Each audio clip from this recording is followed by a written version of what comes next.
जहरीली शराब पूरी तरह खुल्लम खुल्ला बिक रहा है। हमारा आज प्रतिनिधि मंडल लखीसराय में भी गया है विजय सिन्हा जी के नेतृत्व में, और गोपालगंज भी हमारे विरोधी दल के नेता हरीश सहनी जी गए हैं। दोनों जगह जांच करने का काम किया जा रहा है। लेकिन ये दुर्भाग्य है नीतीश बाबू, मैं फिर कह रहा हूँ, आपका पैर पकड़ता हूँ, बिहार को मुक्ति दीजिए। लेकिन शराबबंदी के नाम पर जो कार्रवाइयाँ हो रही है वो गलत है। कार्रवाइयाँ में दोहरा चरित्र अपनाया जा रहा है कि जो बड़े बड़े तस्कर हैं, हजारों लाखों लीटर में जो खेलते हैं वो बच रहे हैं। मोटा पैसा उनके पास है, लगता है उसका उपयोग करते होंगे।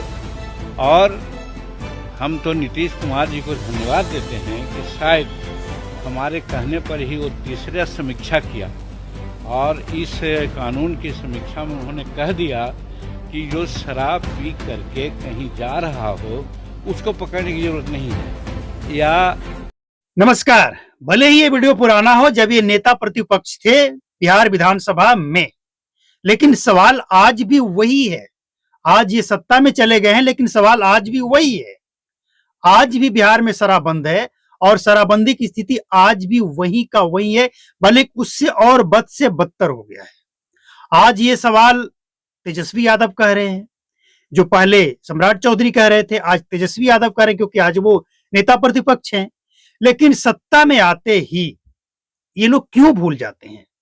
आज सम्राट चौधरी के पास न सिर्फ सत्ता है, ये बिहार के गृह मंत्री भी हैं, उप मुख्यमंत्री के साथ साथ गृह मंत्री है।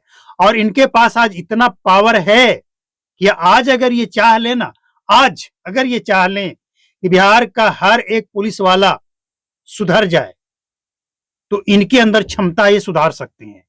और इनके अंदर क्षमता इसलिए है क्योंकि सबसे पहले ये सत्ता में है, इसके बाद इनके पास वो डिपार्टमेंट है, और उसी डिपार्टमेंट का सबसे ज्यादा खेल बिहार में, खतरनाक खेल इसे कहा जाएगा, खतरनाक खेल चल रहा है।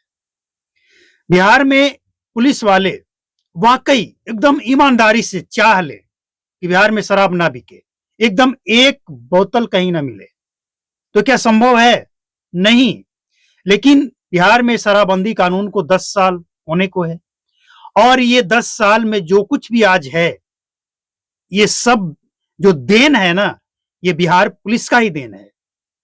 आप समझिए ना, बिहार का शराबबंदी कानून कैसे काम कर रहा है और किस तरह से ये गरीबों को परेशान कर रहा है। ये एक ही कानून है, और इस कानून में कहा गया है कि ना हम स्टोर करने देंगे, ना हम पीने देंगे, ना बेचने देंगे, ना बनाने देंगे, ना बनवाने देंगे। मतलब सभी तरह से बैन, पूर्ण शराबबंदी, एकदम पूर्ण शराबबंदी। लेकिन इस पूर्ण शराबबंदी कानून का इस्तेमाल कैसे हो रहा है, इसको समझिएगा ना, होश उड़ जाएंगे। नेता लोग विपक्ष में होते हैं तो इस तरह के सवाल उठाते हैं, और सत्ता में जाते ही इनकी चुप्पी साध लेते हैं, खामोश हो जाते हैं। और ये कानून के पालन करने वाले लोग ये यूं ही नहीं इतना बढ़ चढ़ के बोलते हैं, यूं ही नहीं इनका मन बढ़ा हुआ है, इनको भी संरक्षण मिला हुआ है। हम बात पुलिस वाले की कर रहे हैं, पुलिस वाले को भी संरक्षण मिला हुआ है। उनको पता है कि अरे ज्यादा से ज्यादा क्या होगा, सस्पेंड कर दिए जाएंगे, सस्पेंड करने के बाद पैरवी लगाएंगे, फिर कहीं दूसरे जगह पोस्टिंग हो जाएगी। क्या होगा, मतलब होगा क्या? और जो तस्कर है उसे भी अच्छी तरह से पता है कि कानून कितना भी कठोर है। भले ही कोई बड़ा खेप पकड़ लिया जाएगा, अगर कहीं मीडिया के सामने आ गया, किसी ईमानदार पुलिस वाले के सामने आ गया, तो बड़ा खेप पकड़ लिया जाएगा, लेकिन जाएगा तो थाना में ही, और जाएगा मामला कोर्ट में ही। तो उससे क्या होगा, जब यह मामला थाना में जाएगा तो थाना में और भी प्रभारी हैं, वो लोग संरक्षित कर देंगे। और थाना में जब जब्त होकर गाड़ी जाएगा, शराब जाएगा, तो वहीं से वो गायब भी कर दिया जाएगा और वापस इन तक पहुंच जाएगा। यही हो रहा है ना बिहार में।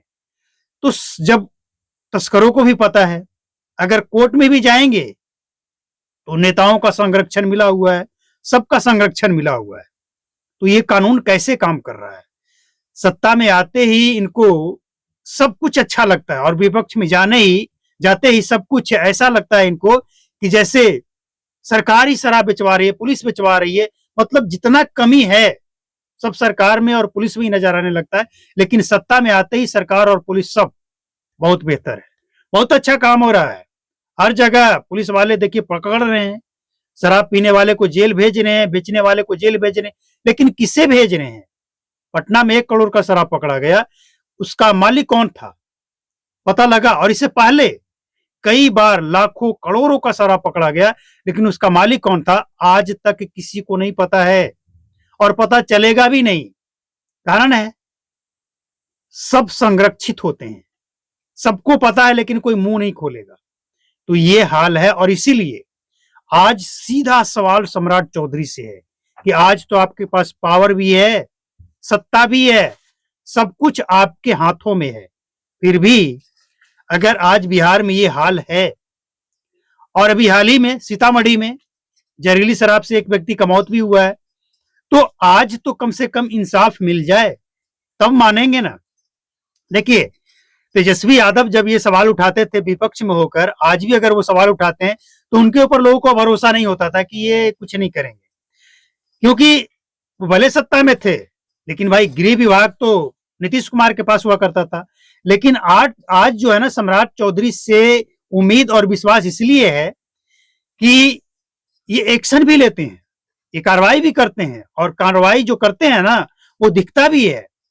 लेकिन आज जब ये सत्ता में है और फिर भी शराबबंदी की स्थिति वही है, और स्थिति वही इसलिए कहा जा रहा है क्योंकि पटना से 2 खबर सामने आई है। बजट सत्र से पहले करोड़ों का शराब जब्त होना, जो ब्रांडेड शराब था, दूसरे राज्यों से चलकर आया था, कई चेक पोस्ट कई थाना को क्रॉस करते हुए आया पटना। और इसके बाद मेहंदीगंज से एक नकली शराब बनाने की फैक्ट्री का उद्भेदन हुआ है। तो ये दोनों ही मामले जो है ना, एक जनता के लिए और एक नेता के लिए, इन तमाम बातों पे उम्मीद और कार्रवाई की उम्मीद सिर्फ सम्राट चौधरी से ही है। लेकिन थोड़ा सा वक्त सम्राट चौधरी को वाकई देना चाहिए। जानते हैं क्यों? क्योंकि सिस्टम में कौन किसको कितना संरक्षित करके बैठा है और कौन कितना पावर में है, कितना पहुंच तक है, ये समझना जरूरी है किसी के ऊपर हाथ डालने से पहले, वरना कुर्सी छीन लिया जाता है, पावर छीन लिया जाता है। तो क्या ये जो संरक्षित लोग हैं, चाहे पुलिस वाले हो, माफिया हो, शराब माफिया हो, क्या इन लोगों को संरक्षण जो मिला है वो सम्राट चौधरी से भी बड़े नेताओं से मिला है? तो सम्राट चौधरी को ये बात अच्छी तरह से पता है कि हमें क्या करना है, कैसे करना है। देखिए हम पक्ष नहीं ले रहे हैं, हम सम्राट चौधरी के उस बयान को आपके सामने रख रहे हैं। इनको पता है कि कौन पुलिस वाला गड़बड़ करके मिली भगत के कारण, कौन पुलिस वाले के मिली भगत के कारण ये सब खेल चल रहा है। ये सम्राट चौधरी के पास डेटा आना शुरू हो चुका है और कार्रवाई भी होगी, इन्होंने खुद कहा है। इसके बाद इनको ये भी पता है कि इन्होंने जो कहा है कि बालू माफिया, शराब माफिया और भू माफिया, तो भू माफिया में कौन प्रखंड अधिकारी, कौन सीओ गड़बड़ करता है, इसका भी डेटा ये कलेक्ट करने लग गए हैं। तो इन तमाम चीजों को इकट्ठा किया जा रहा है। इसके लिए थोड़ा वक्त सम्राट चौधरी को मेरे हिसाब से देना चाहिए, लेकिन फिर भी वो सवाल खड़ा रहेगा जब तक सम्राट चौधरी एक्शन नहीं लेंगे और जब तक बिहार की तस्वीर और तकदीर खासकर शराबबंदी मामले में बदल नहीं जाएगा, तब तक ये सवाल उठता ही रहेगा। सम्राट चौधरी एक्शन लें, कार्रवाई करें और वो दिखा दें कि जो बात वो विपक्ष में रहकर बोलते थे वो सत्ता में आने के बाद उससे सच साबित कर दी। एकदम ईमानदारी से सत्ता में आने के बाद अगर बिहार में बदलाव होता है तो इनको क्रेडिट दिया जाएगा, लेकिन अगर फिर भी कुछ वक्त देने के बाद फिर भी अगर स्थिति वहीं का वहीं है शराबबंदी में, तो फिर ये मान लीजिए कि बिहार में कुछ नहीं हो सकता है, कोई कुछ नहीं कर सकता है। बस ये विपक्ष में बैठकर चिल्लाएंगे और सत्ता में आएंगे तो शराबबंदी पे मौज उड़ाएंगे। बस ये लास्ट चांस है, इसके बाद कोई चांस